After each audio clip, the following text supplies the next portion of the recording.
സങ്കീർത്തനം 77:19. അങ്ങയുടെ വഴി സമുദ്രത്തിലൂടെയും അങ്ങയുടെ പാത പെരുവെള്ളത്തിലൂടെയും ആയിരുന്നു, അങ്ങയുടെ കാൽപ്പാടുകൾ അദൃശ്യമായിരുന്നു. കണ്ടോ, ഇസ്രായേൽ ജനം ചങ്ങലയുടെ കടന്നു പോകുമ്പോൾ അങ്ങയുടെ കർത്താവിന്റെ കാലുകൾ അവിടെ ഉണ്ടായിരുന്നു, പക്ഷെ അത് അദൃശ്യമായിരുന്നു.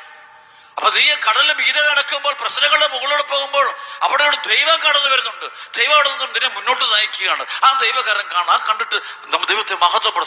സങ്കീർത്തനങ്ങളൊക്കെ എപ്പോഴും ദൈവത്തെ സ്തുതിക്കും കാണാം. വചനം വെച്ചൊരു സ്തുതിക്കുന്നതിന്റെ കാരണം മറ്റൊന്നുമല്ല, അവർക്ക് ആ ദൈവ സാന്നിധ്യ അനുഭവം ഉണ്ടായിരുന്നു. ഈ സാന്നിധ്യ അനുഭവം നമുക്ക് നഷ്ടപ്പെട്ടു പോയി. നമ്മുടെ അഹങ്കാരവും നമ്മുടെ പഠനങ്ങളും നമ്മുടെ അറിവുകൊണ്ട് ഈ ദൈവത്തെ മറക്കുന്നുണ്ട്. ദൈവത്തെ മറക്കുന്ന മനുഷ്യനാണെന്നത് ഏറ്റവും വലിയ അപകടകാരിയത്. ദൈവത്തെ മറക്കുന്നതാണ് അവന്റെ ജീവിതത്തിന്റെ എല്ലാ തകർച്ചകളുടെയും പ്രശ്നങ്ങളുടെയും ഒക്കെ കാരണം. അവൻ ദൈവത്തെ മറന്നിട്ട് അവൻ സ്വന്തം ബുദ്ധിയിലും സ്വന്തം കഴിവിലും സ്വന്തം ആലോചനയിലും മാത്രം അവൻ ആശ്രയിക്കുന്നു. അതാണ് അവന്റെ എല്ലാ ദുരന്തങ്ങളുടെയും എല്ലാ പ്രശ്നങ്ങളുടെയും എല്ലാ നിരാശയുടെയും തകർച്ചയുടെയും കാരണം.